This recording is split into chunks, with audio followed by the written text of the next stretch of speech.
Hi everyone, welcome back for some more strong enemies.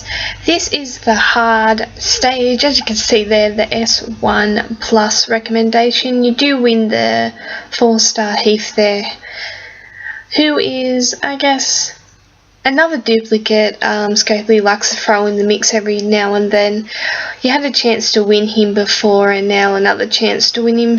He's not that bad of a player. He's fairly handy, so I can't really complain too much about it. It would be nice if they could throw in a few different characters rather than the same again, but can't really complain. So right now we're just gonna start with Rosita there as leader with the all ranged teammates gets plus 20% defense and a medium boost when attacking, and then I'm just gonna throw in a couple of alerts that I've won in a few stages. So Richard, Connor and Morgan have all been roadmap stages prizes, and of course if you remember, Laurie was recently just won. That's not the one I actually won. She's still on level 1. That's a Laurie I've had for a very long time. So right here we've got about 5 alerts. So there is 6 stages, so that means I can't have an alert for this stage. So I'll just get Andrew so she can be the opposite to Rosita and give me the plus 20% attack and another boost to AP when attacking.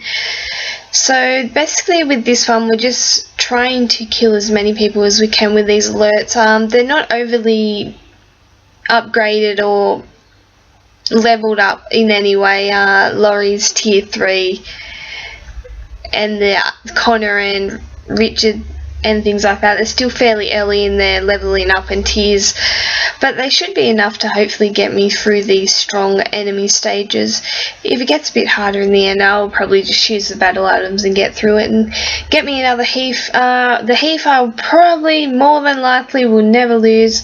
It will just sit in the bottom end of my roster and collect some dust until I decide what I'm going to do with it, which in the end will probably be sell it, but for now we'll just continue on with these last wave here now. They're doing okay damage wise. As you can see, when their rushes go off, they're doing some solid amount of damage, and that's purely because of that trait bonus you're getting with the alerts versus strongs. I always like when they bring up these strong or roadmap traits, and you have the strong one here and we had the alert one previously and things like that, to bring in the opposite trait just to get those bonuses.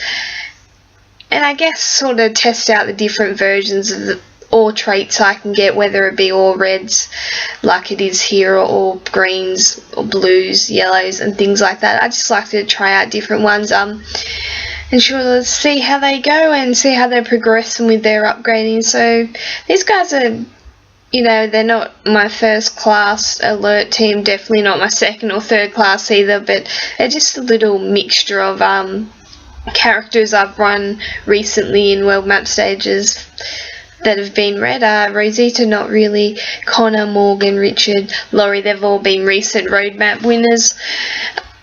Richard being the most recent one on the March to World number 3. Those videos will be out soon. I'm just going to bring these ones out first because this stage does, and this event does finish before the March to World number 3. But yeah, I can't really complain. They're doing okay. The important thing right now is in these early stages they're not doing too much particular damage to me, which is really nice, because if they were, I'd have to be bringing these battle items out nice and early, which isn't always the best sign of things to come. But as you can see, I've only got the 18 grade for the S1 plus, so we'll see how we go with this A team. They should go alright and get all the way through. Definitely with the help of battle items they will get through. I know I've said a few times to you guys, you can always get in and finish stages with lower teams than what is recommended, but sometimes it can only take you too far, so you have to rely heavily on your battle items. It happened to me in March to War and things like that. That's why I bring in the tier and nerf gases, just purely because, and that I bring in the grenades, not the vials, just purely because I need the boost of those battle items to get through. There's only so much a lower team can do, and then you need them battle items and big heavy hitting battle items like your Nerva tear gas grenades and also just your general grenades in general. You need them just to boost you enough so that you can get through. Without that, you're not going to get through with an A team here. I'm not going to get through without using battle items. That's just the pure and simple facts. There's only so much your team can do, and then you're going to have to rely on those battle items. So that's why it's very important to save those battle items for the right moment and not use them on stupid things, especially if you can't actually make them yourself or if you don't get many of them, because that just ruins your chances of doing things like this right here, using your lower teams and getting through. But we're doing alright here. We'll just get rid of this last person, and that will be the first few stages. I'll be back later. Thanks for watching.